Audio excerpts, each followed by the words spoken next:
Welcome to Bear Archery's Hunting 101 podcast, where hunters new and old come to learn and find inspiration from stories of hunts gone by. Everyone is welcome to enjoy the outdoor way of life, and there is no better time to start than right now. So let's head into the great outdoors with your host, Dylan Ray.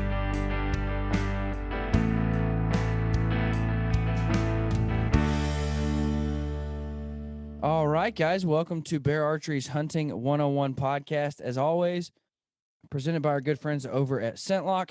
If you're gearing up for turkey season, I would highly recommend you to look over at Blocker's line of clothing. They have a ton of turkey gear to get you into the spring. But guys, you've got to go check out our friends at ScentLok and their entire list of brands, which is Blocker and Oz and Tree Spider. They absolutely make incredible gear. I have a special guest on the phone, something we've been trying to work this out for a while. And we'll dive into kind of how that played out. But I've got Raymond Rowe, otherwise known as Erik of the tag team Viking Raiders from WWE. Erik, Raymond, how are you, man? I'm doing great. Thanks for having me on. Now, for those who are not WWE fans, listen, I'm going to be 100% honest with you. I'm not a WWE fan. However, I'll tell you why I became a fan of yours quickly, because you have an outside influence that you use for hunting, which I commemorate, I applaud, and I like watching that. I like people who have influence outside of the hunting community use that influence for hunting. And so I was incredibly pumped to have you on the show. But for those who don't watch WWE, give us a quick introduction to yourself, kind of how you got there, what you do, so on and so forth. Sure. I am a professional wrestler, which has been my main, my passion my entire adult life. I started wrestling in 2003, and it took me 8 or 10 years before I really got momentum and kind of I talk about like small time like independent wrestling a lot, like independent music. Like you were, if you go out to a club in any town across the country, there's bands playing, and they might not make enough money to support their family or themselves, so they're working real jobs Monday to Friday. And then they're going out and playing concerts and, making towns and stuff like that. So I did that for a really long time. And then, just kind of work jobs to support my wrestling habit. And then in 2014, I was able to go full time as a professional wrestler. And then kind of my career took off right after that. I spent several years, 3 or 4 years doing touring all over the world. I went to Japan. I spent a lot of time in Japan, actually. And then, Mexico, England, Europe, all over the United States, Canada, just wrestling. So, and actually was tag teaming with, the guy who would become my best friend, who's Ivar, my tag team partner in the Viking Raiders. And then we got signed to WWE. We started with WWE in January of 2018. We started with their developmental brand NXT. So that moved us to Florida. We were there for a little over a year, and then we came up to Monday Night Raw. We were on Monday Night Raw for 2 years, and now I've been on SmackDown for about a year, or closing in on a year, not quite a year yet. But I've been with tag teaming with Ivar through all of that. Like he was kind of a similar career path where he was kind of banging around the indies and trying to make a name for himself. And then when we formed a tag team on the independents, that's when both of our careers took off. So it was kind of like that catching lightning in a bottle. We didn't know that it was going to do that when we did it, but we're a full-time tag team, and that's something that's kind of rare in WWE or in wrestling in general, but in WWE these days, where we are an actual tag team, and like we're best friends. We travel together. We drive in between shows together. We bunk up. We usually share hotel rooms. Like he's my best friend, and or definitely one of my three best friends in the world. So it's cool that we get to chase this dream together. Man, it's really cool to be on the list of best friends with him. That's cool, man. No. So I always tell people like this too. And maybe you can give the advice for hunting. But I get that question all the time, more so than I ever thought I would get, is like, how do you make it full time in the hunting industry? And just like yourself, well, it just starts with just grinding it out. Like, I mean, there was so many times where my wife was like, "You're not only not making money, you're spending money to do this in the hunting industry." And I tell people that all the time. Like, it just starts with being maybe too stupid to realize that it. I mean, so what kind of advice would you give somebody that has that dream of obtaining something, and it just seems, I don't know, maybe they're stuck in the mud, they're spinning their wheels, they're never getting anywhere, they're never, making that money in the industry they're wanting to. What kind of advice would you give that person? So there's this advice is twofold. The first thing is change your mindset. And that's something that I struggled with for a long time, where you need to add value to the industry, to other people's lives, to the network that you want to connect to. You need to add value by your presence there. So like, Yeah. so many people are like, well, I want to be, I want to be a full-time wrestler, or I want to be a full-time hunter, or I want to be whatever. Me. What can I get? What can I get? What can I get? And their focus is on themselves. And I feel like they, good things happen when you're putting more energy out than you are taking in. I don't know if that necessarily makes sense it makes in the way that I'm perfect saying it, but like, perfect sense. if you're not adding value to the industry, the network, the people that you're interacting with, why would anyone else help you? You know what I mean? Right. And like, especially with like communities like, entertainment, or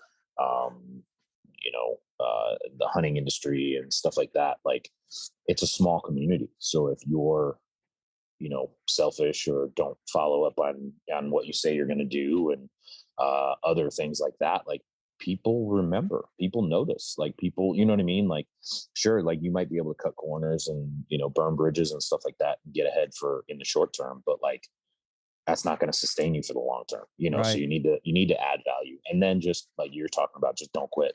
Ivar and I talk about it all the time, where like, we started wrestling with guys so long ago that were, maybe better than us, or, they were more talented in certain things, or people treated them like they were more talented. At least they were getting all the opportunities we weren't. We were frustrated, like, man, why are these guys doing this? And why are we opening the show? Why are they in the main event? And then 5 years later, there's less of those guys. And then 10 years later, there's even less of those guys. Now we're still here. We're still, still grinding, still working, still trying to improve all the time, and add that value to matches, to shows, to whatever, So like, and then we're still doing it. And those guys are now sending us text messages. We're like, oh man, remember when we had that, we were on that show 20 years ago or 15 years ago? I'm like, yep, yeah, I do. And now, I'm still doing it, and people are watching from home. You know what I mean? Like, Yeah. and that's not to say that I'm better than anybody, but I just, maybe, like you said, I'm too dumb to know when to quit. Yeah. And then it worked out. It works out. If you kind of continue grinding and continue working for something, like, good things are going to happen, but they're not going to happen overnight, and they're not going to happen easy. Like, so Tim Kennedy has a quote, and I think, like, if someone said it better than you, just steal it and credit them. He said, everything you want in life is just on the other side of hard work. Yeah. Everything you want in life is just on the other side of hard work. And like, I think about that all the time, because like, I'm tired from traveling. I don't want to I train. know you think that Yeah. switching over to a recurve. Yeah.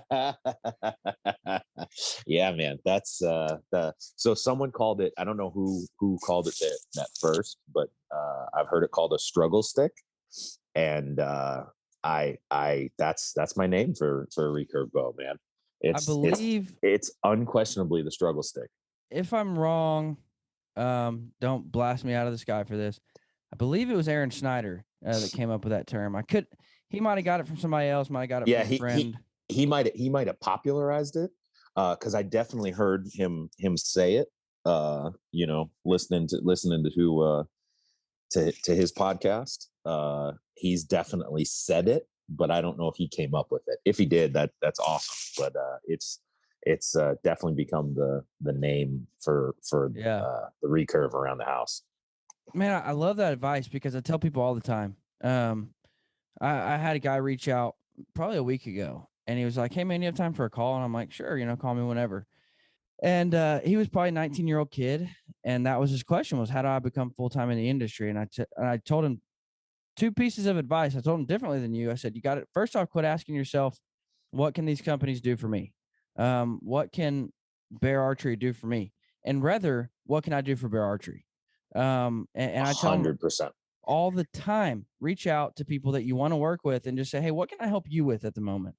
Like, what do you need? What products would you like photography of? What products would you like review of? What products?" Ask them, what can I do for you? Not, well, how big of a contract can I get? What kind of sponsorships can I get? Ask those people, what can I do for you? And I tell people that all the time. They're like, how did you get to host a podcast for Bear Archery? And I said, it simply started for asking them all the time, what can I do for you? What do you need help with? And here it is. And then yeah, like you said, just hang in there. Like it's not gonna happen overnight. Just hang in there. Now I'm curious to dive into the archery start or the hunting start of your life. Were you adult onset hunter, or were you a hunter as a kid? How'd that happen?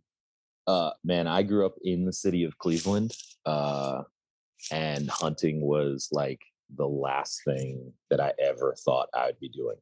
Really? Yeah, definitely an onset hunter, an adult onset hunter.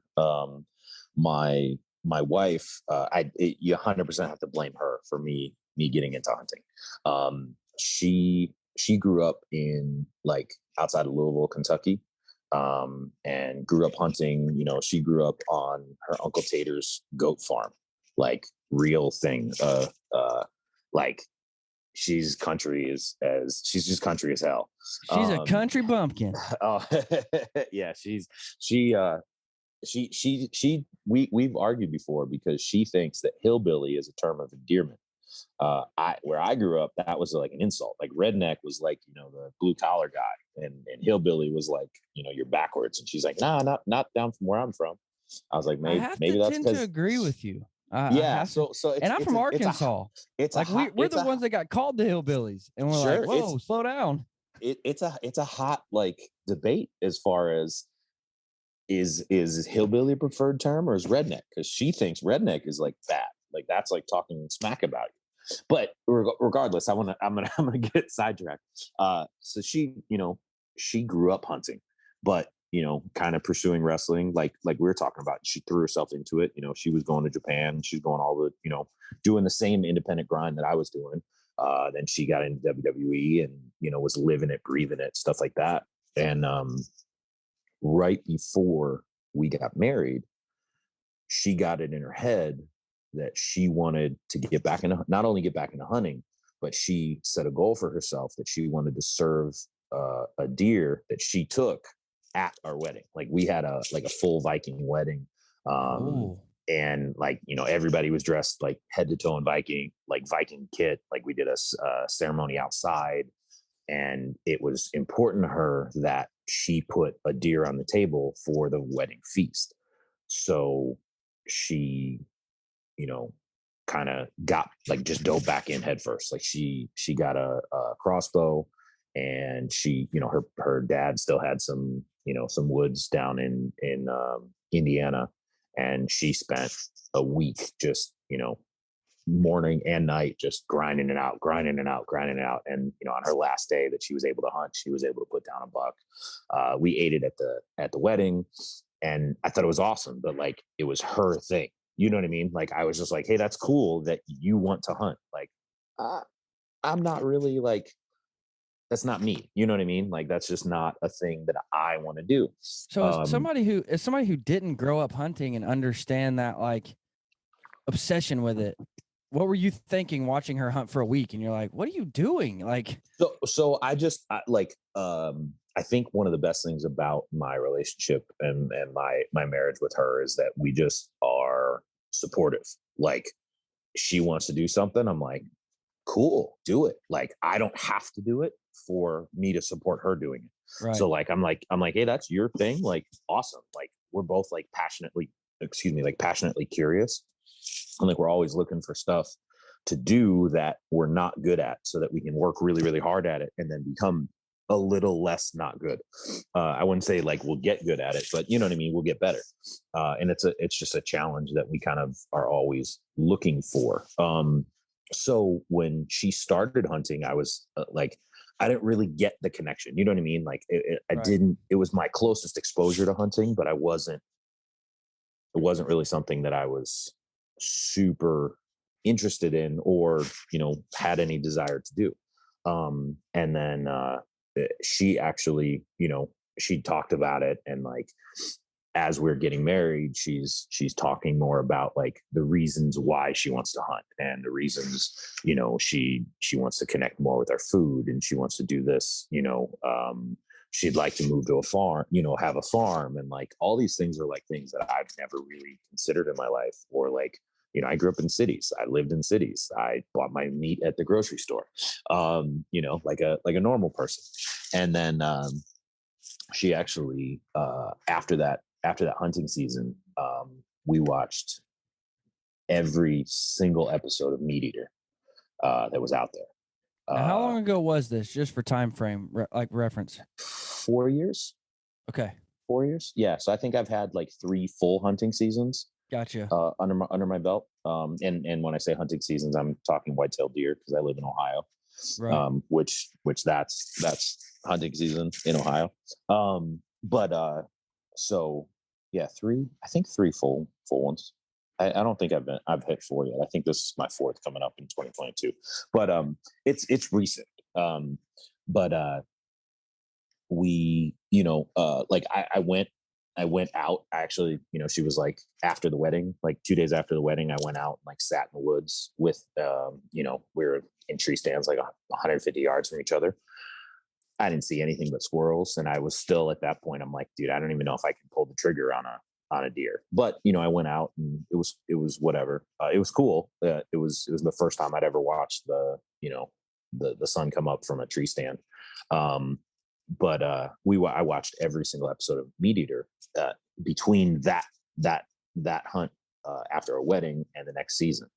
And I really started thinking and looking at our food system and where our meat comes from, and the health benefits of harvesting, wild game, and really kind of changed my mentality and my mindset about what's important as far as food, our food systems. And like, at the same time, Sarah and I started looking into homesteading and like living more sustainably, and doing small things that we could do to change kind of our lifestyle and our just our lifestyle, like where we got our meat and what was important about that and why it was important. And like, so my mentality shifted like that, next year going into deer season. And so by the time, and then like at the same time that happened, like we moved it back to Ohio. We got a place out in the country with land to start a farm. And then we were able to go hunting that first year. And I hunted on my land, on our farm, That's cool. And an early season, I was hunting with a crossbow at that point because I was not confident that I could put an ethical shot on a deer with a compound bow. And I took my first buck, and I went through like the ups and downs of, at first I was super excited because I hit it and I thought it was a good hit. And then like blood trail was like really good. And then it went out, and like, I didn't think we were going to find it. So I started having like, like waves of guilt, thinking that I just wounded this thing and that, I was a terrible person. And then we found it and, brought it home. And then like 2 days later, my parents came over to the house, and I cooked up a backstrap for everybody. And this was deer that I had harvested. I had put, we took that one to the butcher, but like we picked it up from the butcher right away. And like I prepared and I cooked, and it like something clicked in me, like something shifted and was like This is how it's supposed to be. Something primal. Yeah, it was a feeling that it's really, it's very difficult to categorize or put into words, but it was like without sounding too like spiritual or whatever, it was definitely like almost a spiritual 100%, like yeah. a epiphany, like something primal unlocked in me when we were eating that deer. The true Viking came out. Yeah, it really did.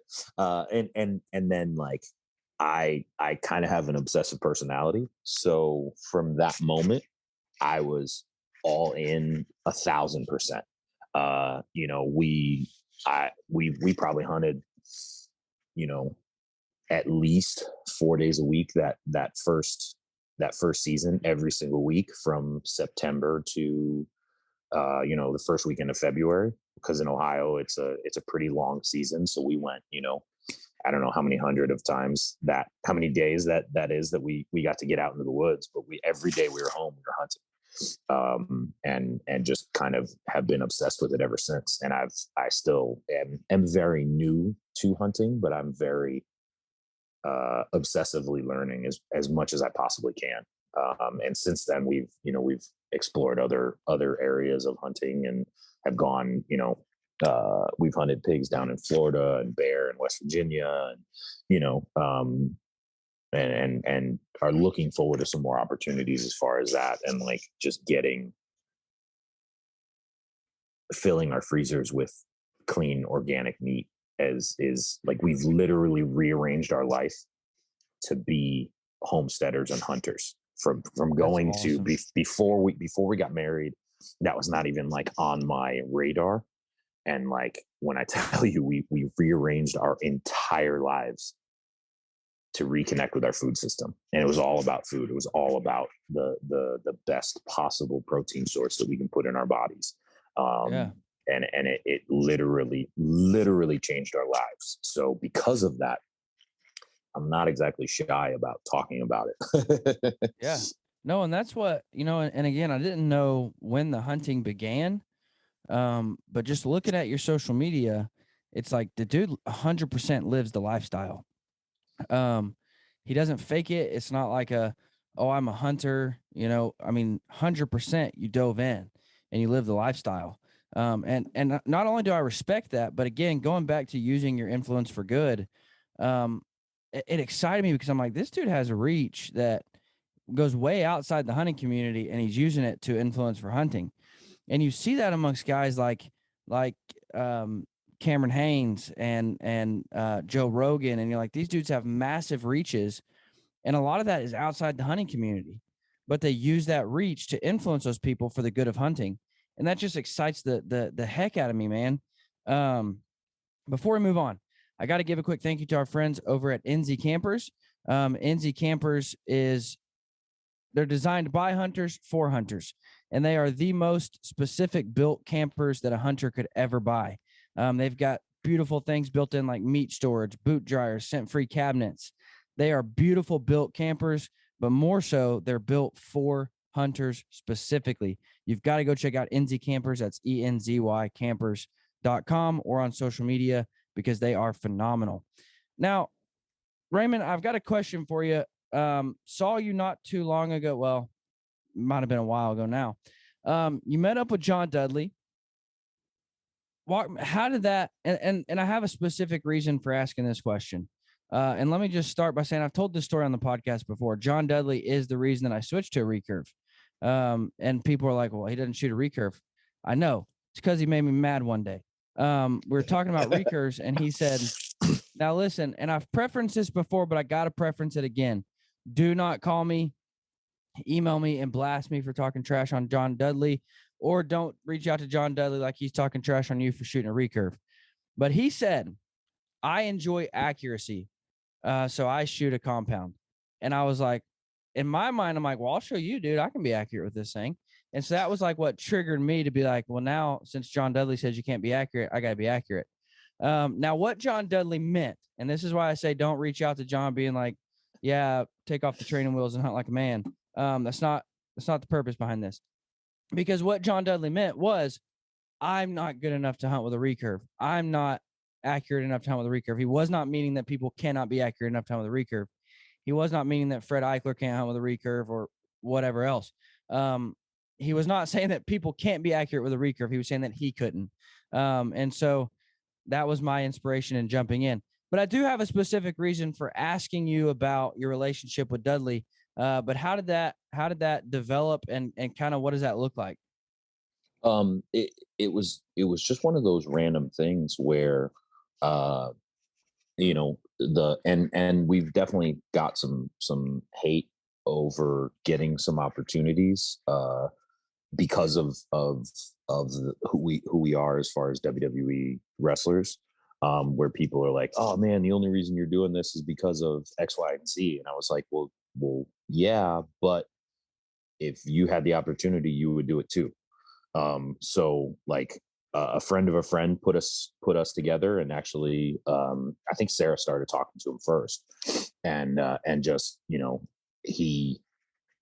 he kind of, they were talking back and forth on social media, and was like, well, if you're ever in the area, I'd love to have you out, whatever, like, we get together and shoot bows and stuff like that.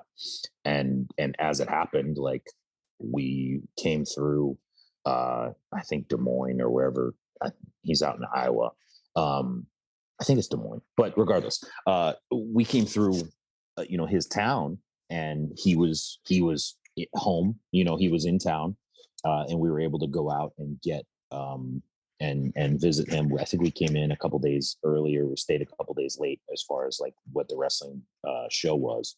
And man, he put us through the paces. He showed us the basics of, his archery shot process, and he really kind of opened our eyes as far as like the way that the technique should be done. When someone has done the technique, like when someone has done a technique that many times, you become a master at it. You know what I mean? Like, there's people that know what they're doing, and there's people that like do and then it there's well. John Dudley, who has dedicated his life to archery. You know what I mean? Like, that is he's been shooting, when did he start with Matthews? And like right after high school, you know what I mean? Yeah. Like, and he was shooting on tours, and he was doing all this stuff. Like, man, that's like, that level of dedication is astounding. And like, anybody that doesn't know, I'm sure people who listen to your podcast know, like, archery is a form of martial arts. It's a physical skill. It's a physical skill set. You know what I mean? You need to be focused, and you need to be martial. You need to control your body and hand-eye coordination and all that fun stuff. And like, it's definitely a skill set that you need to work on constantly. And he has mastered it, but he's mastered it because of that work that he puts in obsessively, and has for, 30 years. So when you get the opportunity for somebody like that at that level to say, hey, I'd love to shoot some bows with you and show you a few things, you jump at the chance. And so we jumped at the chance, and we actually got to, spend the night out at his cabin and, shoot bows with him. And like, he walked us through the knock on process and walked us through, I took so many like notes on my phone and like took pictures of like, he like drew like foot, where we should put our feet on the ground, which is not a thing that I had even thought of prior to going to shoot with him, and like, wrote out the shot process, and, just it's things that like he put that foundation for us, about how to shoot a compound correctly. That's why I asked you. I'm in the same boat. I get a whole lot of, well, you would have never got to shoot a recurve as well or as clean or whatever if you didn't know these guys. I got to spend a day with Harv Ebers, who is, one of the founding members of Pope and Young, a personal friend of Fred Bear, and he taught me how to shoot a recurve. And I've got coaches like Tom Klum, Jim Willems, and these guys, and people are like, well, yeah, but we don't all get to learn from those types of guys. And my point is this: find the best coach you can, even if that's the old man that lives down your street and has killed deer all his life. Find the best coach you can, somebody, and start pulling in knowledge from them. Be a sponge when it comes to hunting. Be a sponge when it comes to how do you scout? How do you set up a bow? How do you tune an arrow? How do you be a sponge on all those things? Go to your bow shop and just sit and listen. But whatever level of coach or help you can find, you're right, it might not be John Dudley, it might not be Harv Ebers, but whatever level you can find a coach and start learning, and start pulling in all the information you can possibly get. That's the best piece of advice I can give to any new hunter. I could not agree more. I feel like I personally, like, someone who came into hunting like, just a couple of years ago and coming in as an adult, like I accelerated my learning curve because of all of that. And I am gonna disagree with you just for a second, because of all the information that's out there. Like, everyone has these, cell phone in your pocket that has access to YouTube. John Dudley has instructional videos on YouTube. Tom Klum has a shoot solid archery course on how to be a traditional bow or a traditional archer on a website. Like, you can get I think that thing's like a 12-hour course, the video course. I'm like, it's way more than 12 hours, but I'm in the middle of that course right now. So like, you went to Tom Klum directly. I'm taking his video course and I'm doing the homework assignments, and I'm using that knowledge to teach myself how to shoot recurve. You know what I mean? Like, Yeah. it's definitely something that is accessible now. Like, knowledge, you have no excuse not to find knowledge, because I know that I don't know anything about this. I don't know, you know what I mean? From in like the grand scheme of things, like, I've been shooting archery for a blink of an eye. So like, Right. you need to find people who know more than you. Like, find a mentor. Like you said, like somebody at a bow shop, they know more than you, then shut up and listen. Like, you Right. you can find, and maybe their whole process isn't for you, but maybe one thing they said helps you. So listen to that, and then apply that. Like, Bruce Lee talked about that, like, something about like, listen to listen to everything, absorb what is useful, and discard the rest. Like, find that knowledge, seek it out. Like, when I said, like, when I had that like moment of, where I said, like, I became a hunter, right? Like, when I was like, wow, okay, I'm in this. I spent hours watching YouTube videos. I spent hours watching, reading everything I could find. I spent hours talking to people, asking questions, looking for people who knew more than me, because at that point I didn't know anything. So everyone knew more than me. You know what I mean? And then from there, then you kind of accelerate that learning Yeah. curve. And like, I'm sure that I learned, whatever, like however many years of experience that like other people have. Like, I was just, they put the miles in. So I'm going to learn from them, because Right. I don't have those miles on my record, So like, when it's a guy like, John Dudley or Tom Clume or Aaron Snyder or whoever, you know what I mean? Whoever that authority is, like, freaking listen to them, man. Like, and definitely try to find somebody local, whether it's the old guy down the street or it's somebody at your bow shop, or there's like archery clubs and bow hunting clubs and 3D clubs all over the country. Like, find something, and then don't be afraid to not be good. Like, I feel like so many people have like a fear of failure and a fear of like not being the best at something or not being good at something. Man, I have no problem telling people that I suck at whatever I'm doing. You know what I mean? Like, I actively seek out those situations where I can be like that white belt, you know, like that white belt mentality. Like, man, teach me everything because I don't know anything. And then now I get to take all that stuff home. Now I get to work on it. Now I get to train. Now I get to progress. And maybe tomorrow I'll know a little bit, but it won't be a lot. So I can still learn, and I'm still learning, and I'm still, you know, like, dude, I'm still learning every time I go out in the woods. Every time I hunt, I still have so many questions. I still have so many things that I don't know, and I'm sure that I'm looking back at things I did my first year of hunting, and I'm like, man, you're an idiot.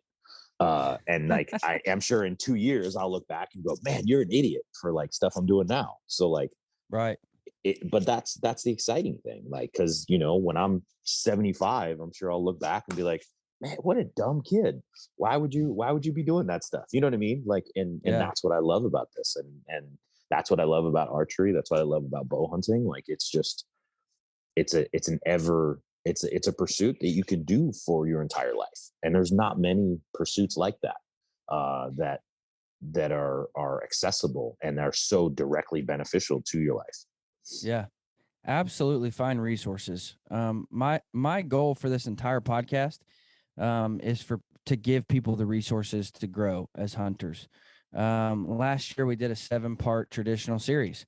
And I'm not tooting my own horn, because what I did is I went and found the very best in traditional archery to help me. And, you know, guys like Tom Clum, Harv Ebers, Fred Eichler, Aaron Schneider, Clay Hayes, Chris Perino. These guys are teaching you from the ground up how to shoot a recurve, how to select a bow, how to set up your bow, how to select the arrows, how to tune, but I say all that to say this: find resources to help you. And there are great resources out there. There are much better resources than myself. But those 7 guys that came on that series, there's not many better resources than them. I want to, this year, my goal is to put out, I think, an 11-part whitetail series from the ground up: how to hunt whitetails, how to scout for them, where to hang your stands, whitetail habitat.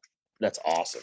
That's awesome. And I think the fact that people have never been so accessible, like experts have never been so accessible. You know what I mean? Like, you don't have to go and climb a mountain, and you know what I mean, and be 3 days out in the wilderness to find John Dudley's archery advice. You just pick up YouTube. He's got how many videos? You know what I mean? You don't need to hundreds. You don't need to do that same, you know what I mean, to go on a you know a 7-mile walk to find Aaron Snyder talking about traditional hunting, or talking about high country hunting, or you know what I mean, whatever. Like, with podcasts, with YouTube, with social media, like, and a lot of these guys, and you'll know this, like, a lot of these guys will just respond if you message or comment on them. Like, if you have a question, like, and I know, because, you know, like, if you have a question, man, post it on people's comments, send a message. Like, I get messages every week from people who are either interested about being hunters, or, you know, have a question about hunting. And like, I feel like my response is always to bounce them to someone who knows a lot more than me. But like, I'm always trying to do that, and I recommend it. I'm like, hey, you know, check out this video from Dudley, or hey, go see this from Aaron Snyder, or go listen to this podcast, because they're going to tell you more than I will. But I just, people are going to respond. And I feel like inside the hunting community, like, there's so many like high quality individuals where they're genuinely want to help the newer generation of hunters, or non-hunters, or people who are just starting. or guys who have been around for a while and are asking questions. You know what I mean? Like, I think Right. asking questions is going to be the biggest thing that could possibly help somebody. Like you're saying, you want to help people become better hunters, or better archers, or better whatever. Like, man, people, when they're trying to be better, have to be asking questions. Right. And nothing is going to speed up your improvement better than asking questions. Yeah. Um, how old are you, if you don't mind me asking? 37. 37. So you started hunting at 33, if you're 4 years in? Yeah, ish. 30, 33, Yeah. 34, something like that. So let me just give people that encouragement. It's never too late to start. I know some people are like, well, I'm so behind the curve. These guys, they were shooting deer with their grandpa when they were 12, or, they were shooting squirrels with their dad when they were 7, or I'm much too far behind the curve. Now there always are barriers of entry. There's always those barriers that you got to get through of getting into archery. I would say as an adult that's becoming a hunter, probably time is your biggest barrier. Money is a huge barrier for anybody. You look at this and you're like, wait a minute, I got to buy a bow, I got to buy arrows, I got to buy a target, I got to get hunting land, I got to buy camo, I got to get whatever it is. Which that's what I really liked that yesterday. You said, you told me about your cruiser from Bear Archery. And that's one thing that I'm also a big proponent of telling guys, like, you can start hunting without dropping thousands of dollars. You can start, you can kill a deer without spending 10 grand. You can get a cruiser or a legit and spend a few $100s and go hunt. You can buy a used bow off eBay for $100 and go hunt. And you can wear, a pair of canvas pants and a green jacket. You know what I mean? Deer don't care what you're wearing. Right. The best form of camouflage is don't move. Yeah. My wife and I pretty much stopped wearing camo last year. Like, we just wear the best piece of clothing that we have for that particular whether that's a pair of camo pants because they're light and stretchy. Sure, I'll wear them, but I'm not specifically going for the camo because, especially hunting from a tree stand, just don't move. Like, if grandpa killed deer in blue jeans and a flannel with a stick bow. Like, Yeah. Fred Bear did the same. Like, you know what I mean? Like, you don't have to spend thousands on gear. You don't have to spend thousands on your equipment. Like, and if you don't have time, get a crossbow.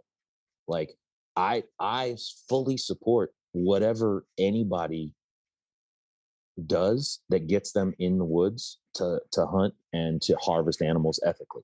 If it's legal and it's ethical, then do it. If that means 100%. if that means a crossbow, great. If that means a compound bow, great. If that means a recurve or a primitive stick bow, great. If that means a rifle in your state or a shotgun, great. Like, it's all hunting. And like, I feel like there's so much like infighting and like competitiveness in hunting that it blows my mind, because there's so many people outside of hunting that want to stop hunting. They don't want you to hunt. They don't want you to be allowed to hunt. They don't want you to be allowed to own archery equipment or firearms. And they are doing everything they can actively to take your rights away. So, like, why do I care what you use personally to put food in your freezer? Like, if it's legal and ethical, man, I full support it. Like, I'm and an if you equal don't, opportunist death distributor. If there's a bazooka season, dude, I'll go shoot a bazooka. I don't care. Yeah, like I don't care at all. And like, if you know what I mean, like, if you don't have, like, and we were talking about you made the mention about John Dudley saying something about recurve. Like, he's he doesn't shoot recurve enough to be accurate with it. Is what you sound. It sounds like you said he said. Oh, wow, that's confusing. But like, you know what I mean? Like, but I know guys that like you can watch. There's Aaron Snyder videos of him shooting recurve, you know, and hitting in a a $50 at 50 yards. So but that dude shoots every single day. And if you don't have time to shoot every single day and sharpen that skill, get a crossbow. If you have a crossbow, you can be lethal out to 40 yards in about 12 minutes. From the time you open the bow or open the crossbow until arrows are downrange, like legit 12 minutes. You dial in the scope, screw the broadhead on, and you're good to go. Right. The compound bow, you can get it dialed in fairly quickly, and then it's just developing that skill, that shot sequence and stuff like that, so that you're cool under pressure.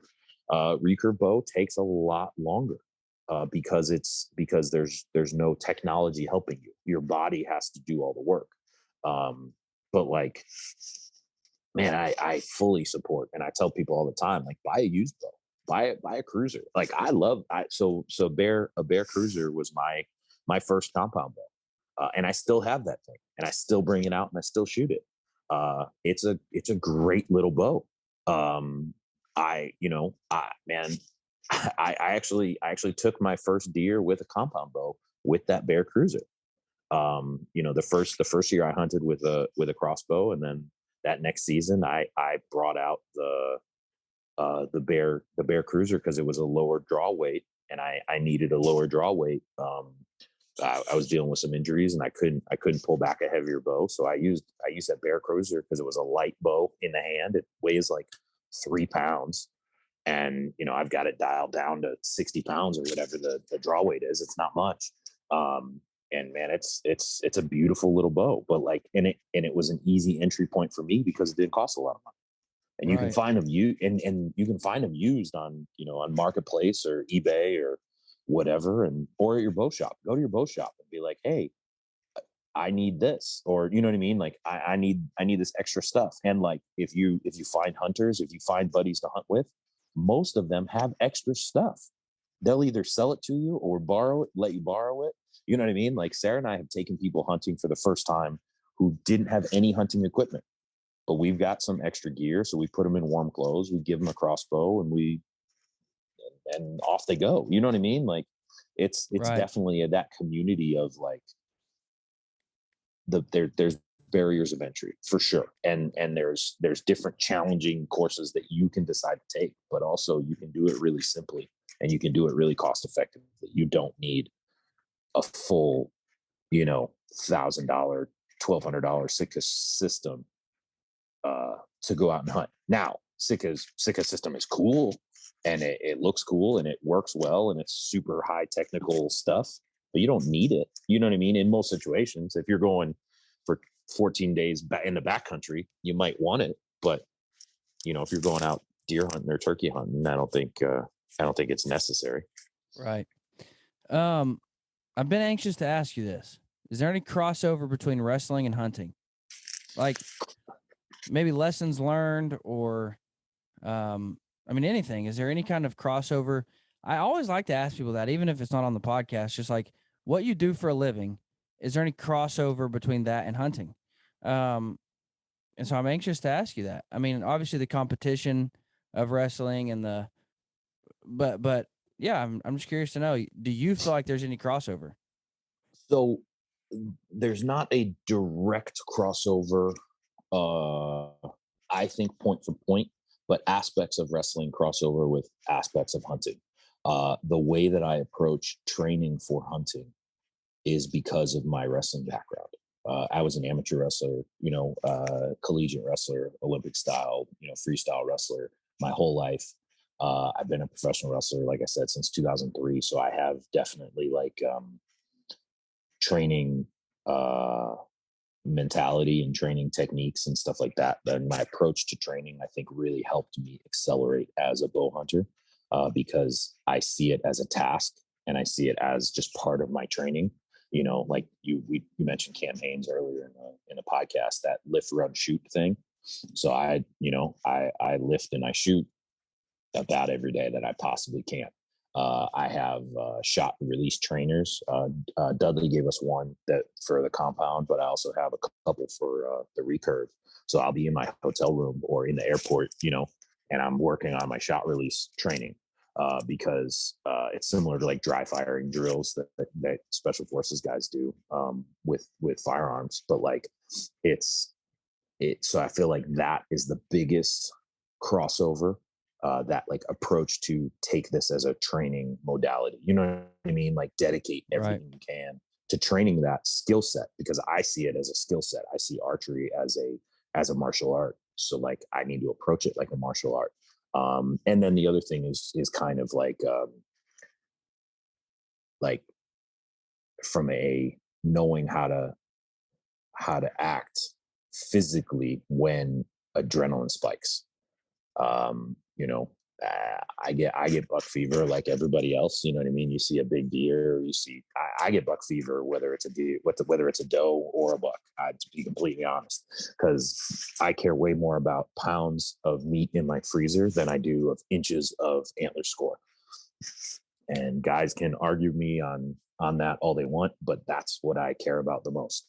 So I get just as excited when a doe walks out as a buck. And but knowing kind of how to keep your keep yourself together when that adrenaline spikes is something that definitely has helped because of wrestling. Because there's, you want to talk adrenaline, there's 30,000 people screaming for you, or reacting to things that you're doing or screaming your name.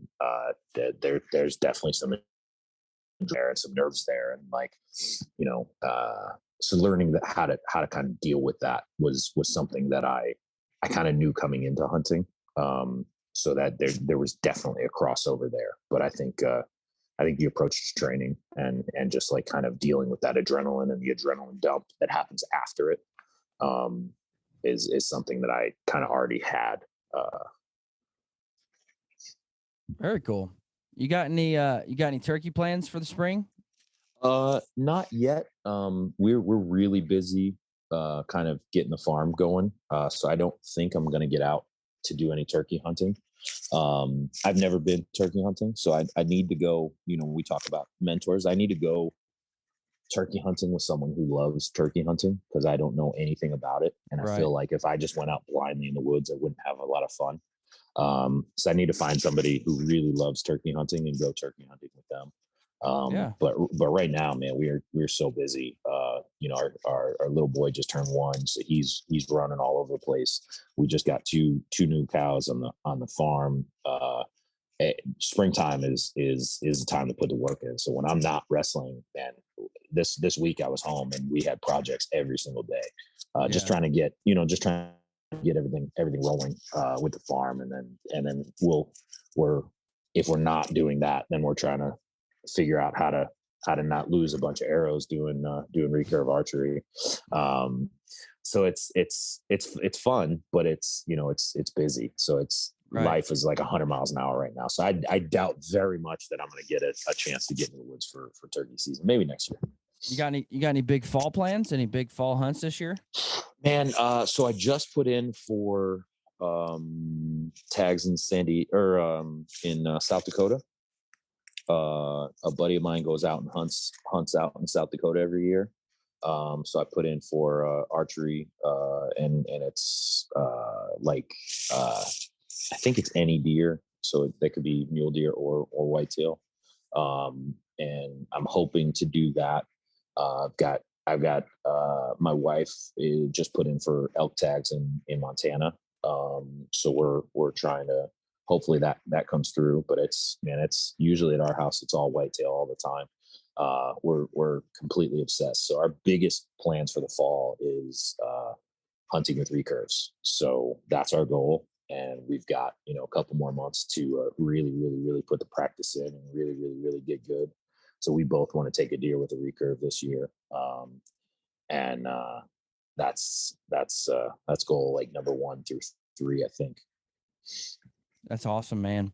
I ask all my guests. Fred Bear is big on his field notes. So I ask all my guests, what's one piece of advice, tip, or trick that you've learned that I can take and make myself a better hunter with, the listener can take it and make themselves a better hunter with? That's a tough question.